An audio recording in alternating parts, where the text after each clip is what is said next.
With the introduction of the ASB 1000 class last year into our championship, we saw lots of excitement, stuff that we'd never seen before.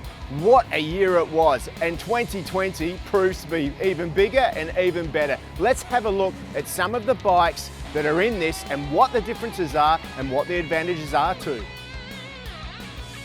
Yamaha, what a bike it is. The technology is brought straight from MotoGP. The Big Bang engine on this bike is amazing. That means it's got an uneven firing order. An uneven firing order gives this bike more grip out of the corners, and that is the advantage of the Yamaha. 2020 sees a new bike this year with a little bit more acceleration out of the corners, which will help the factory riders. Electrics is another area that Yamaha have worked on hard this year.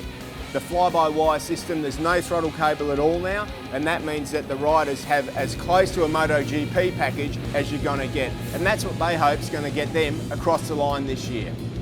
Kawasaki draw heavily on the experience that they've gained from World Superbike with Jonathan Rea, who's won that many championships we can't even count them.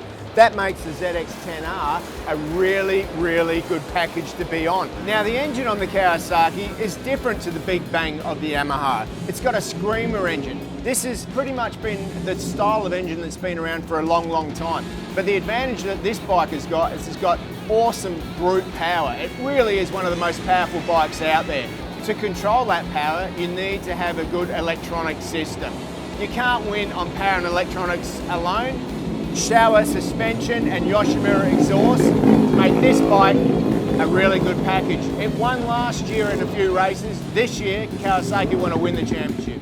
So we've talked a little bit about MotoGP technology, but Ducati have just taken another step forward. Let's have a look at the V4R Panigale. This thing really is straight off of a MotoGP race circuit.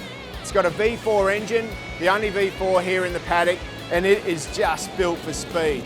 I know some of the MotoGP riders I've spoken to have said that this bike feels pretty similar to a MotoGP bike about 5 years old. And that's what makes it so special. That V4 engine punches out so much power. The advantage is it's got great top end speed, but it's still got plenty of torque as well. So let's not forget the Ducati's got dry clutch and it's got wings. So this thing surely can fly.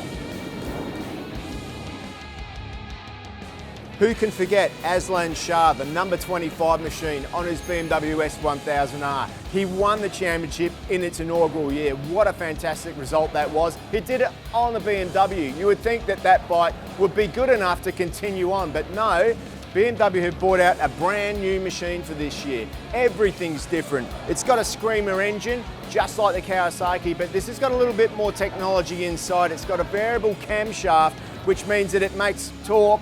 The cam changes as the revs go up, and it makes a lot of top end power as if it needed it as well. It is going to be a real weapon this year.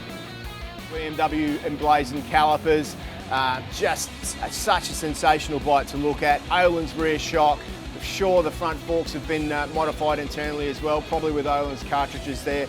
SC Project joining the team this year as well. What a beautiful muffler that is. New frame, all of that put together is really going to help Aslan Shah go back to back in this championship, especially when you add into the fact that Marcus Reiderberger is joining him. Now that is a fast teammate. Well, there you have it.